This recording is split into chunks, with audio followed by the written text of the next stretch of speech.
अहाँ सब सुन रहल छी लक्ष्मी म्यूजिक स्टूडियो की शानदार प्रस्तुति। अगर ई बात कह के सुनाबे छ त तोरा हम कहै छी आजा जहां से बात सती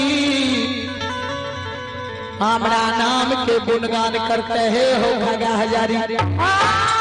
तत्ज तोहर नाम के उच्चारण हेता है खगा आये वो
संत बाबा दारू कहल के वह नाम से तोहर नाम जे लेता उधार भे जेबे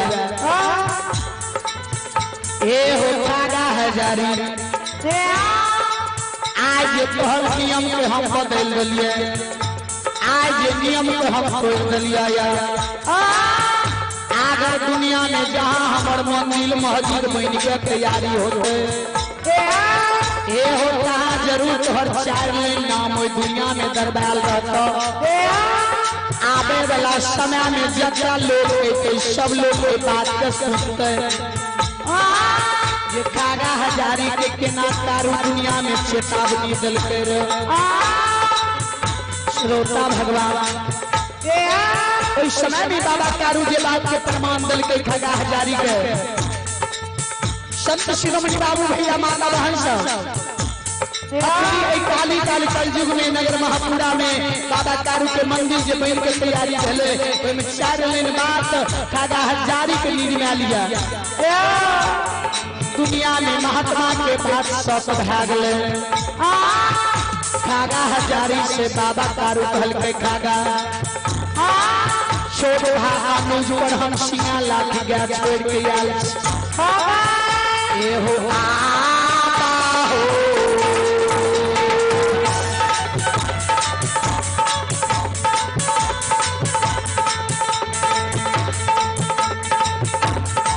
हे हो जयबा हो आगा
संत शिरोमणि बाबू भैया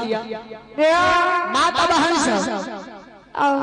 संत बाबा कारू कहल के अब हमरा एतऽ से जाए के ऑर्डर दियो, अब एतऽ से जा श्रोता भगवान आजा बाबा कारू कुशेश्वर में नियम कैदा के लगावे आता छोटका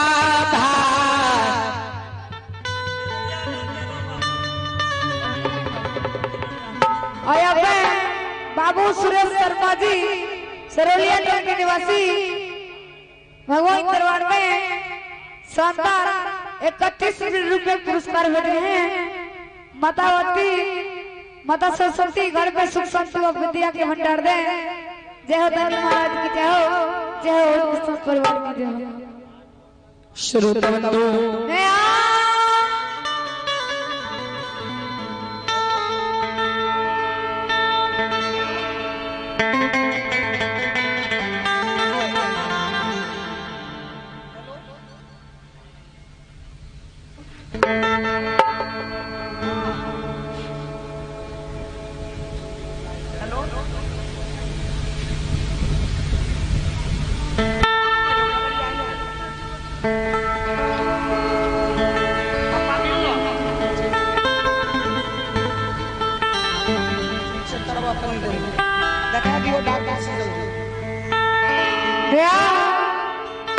श्रोता भगवान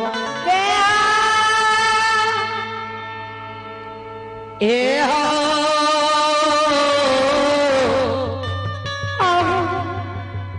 दुलारुआ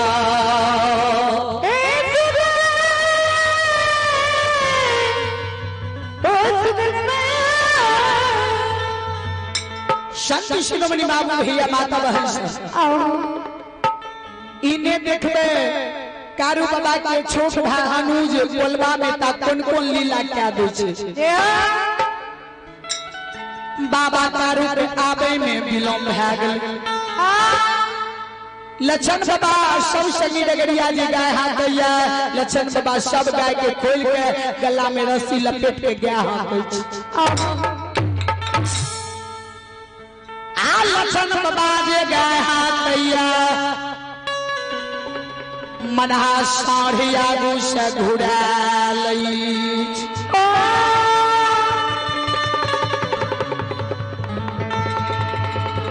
मनहा सार कहलई भैया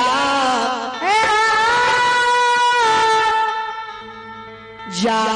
मंझला भैया नहीं अइता कोई सब पर नहीं दबा मंझला भैया के नियम को तोड़ा नहीं तब लक्षण बाबा कल कहे रे मनहा ई बात दुनिया में सच है कि भैया ई बात कहे के गेले लेकिन भैया एक रोज के कह के गेले भैया के विलंब लाग रहले लागे से भैया आई नहीं के नाश करे सुनसान जंगल में रहबे हम पलवा में सब संगी डगरिया गया है के रहले ए रे दुखा चा आदीना चा सोहदरा चाचा सब गया है के मनहा के नाश कर हम रहबे रे पलवा में लागे छे मनहा कि बगले में उने बिजुली आ रहे भैया लागे छे ससुराल चल गेल ए रे गाय हाथ छी गाय हाथ दे लक्षण बाबा गाय हाथ मनहा साड़िया गुस घुड़ा के सब के रोल लक्षण बाबा के मौन खिसिया गेले मनहा से कल के अरे मनहा हम गाय के हाथ छे तू गाय के घुड़ा ले छी कल के भैया गाय हाथ ले नहीं तब कल का है रे मनहा